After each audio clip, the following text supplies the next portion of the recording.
we need more safe spaces as mothers to have real, honest conversations. Yeah. I'm not one for the streets, but sometimes my child makes me want to go out to the streets and just like, yay. But I'm glad you're mentioning like the responsibility, the big responsibility that sits on you, that you have a family. What was your family saying about the fact that you were a mom at 22? Yeah. Were they also of the view of, well, she's working, so it's fine? Yeah, it was kind of like that. My dad was happy. I was shocked. He was, but it makes sense why, because a year later he passed away, you know, so he got to see his grandchild. He was so happy. He took 3 months out of work to come and chill with me. Really? In the house. He wasn't even helping. I was like, I don't know why this dude is here. He would just go, and then, you know, but he came and lived with us, and I'm so glad. My partner at that time was so cool with that, you know.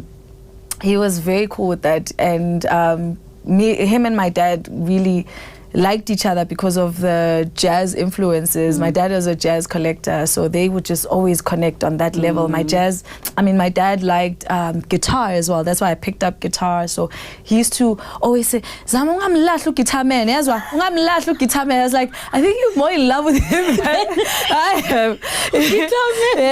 Guitar man. Ungamlahla guitar man. So they would hang out and go downstairs and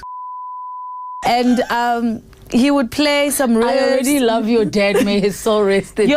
He would make the whole house hotbox the house with a newborn baby. I love it. My dad was such a rebel, you know.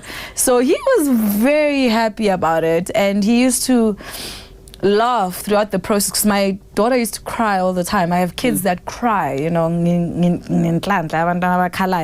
So it was kind of a shock, like a reality shock to me, like, because it was this human being who would pass her around because she cried so much.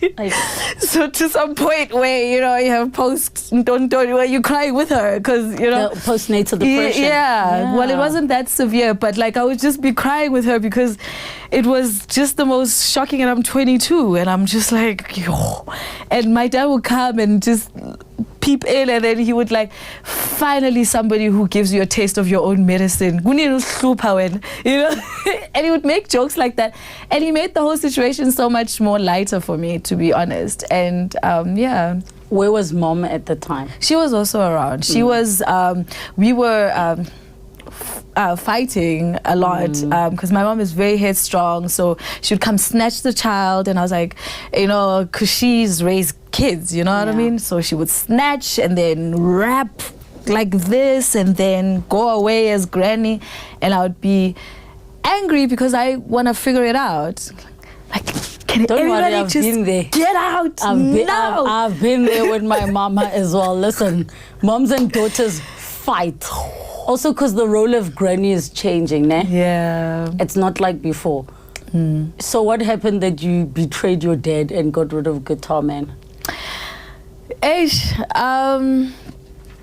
You know, I had to explain to him that I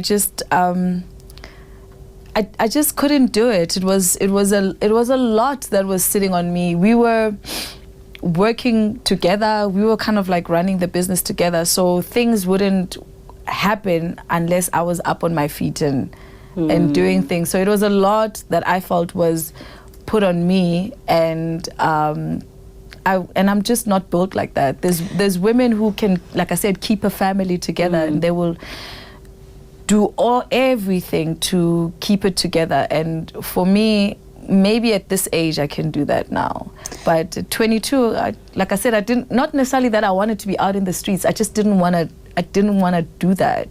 Do you mean then that in the business, I'm assuming that he took on manager role? Yeah.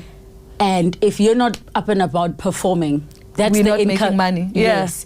So the strain is also on the me. finances are dependent on you. Yeah. What was the reason that he stopped doing the other stuff he's doing? Because we know in this country, if you're a guitarist or a producer, you work with other people. Yeah.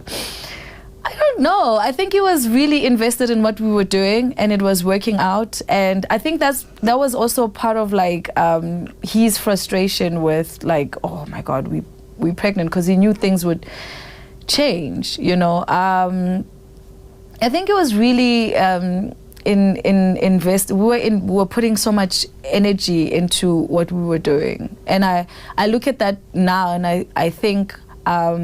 I'm so candid, you know, but I look at that now and I'm thinking, had he maybe took on other projects, it would have, maybe our relationship would have probably survived. Really? I think so, yeah. And I've never had this conversation with him, and I love him dearly. He's like one of the most softest humans, you know, very soft-spoken, not very, you know, not disrespectful, very chilled, and he's got a very calm nature, and I've always loved that about him. But you know, we've never really, I think, had a discussion. I mean, for me, when we broke up, he even said to me, "You were too young," and I said, "Yeah, I think we should have just kept the albums coming and just kept practice," because he was also my guitar. That's how I met him. He was a guitar teacher to me before even Idols. So we probably should have just kind of focused on that, and then like maybe develop the relationship, go through the right process, get married first, and then, you know, work on our relationship and our dynamic and communication and all of those things.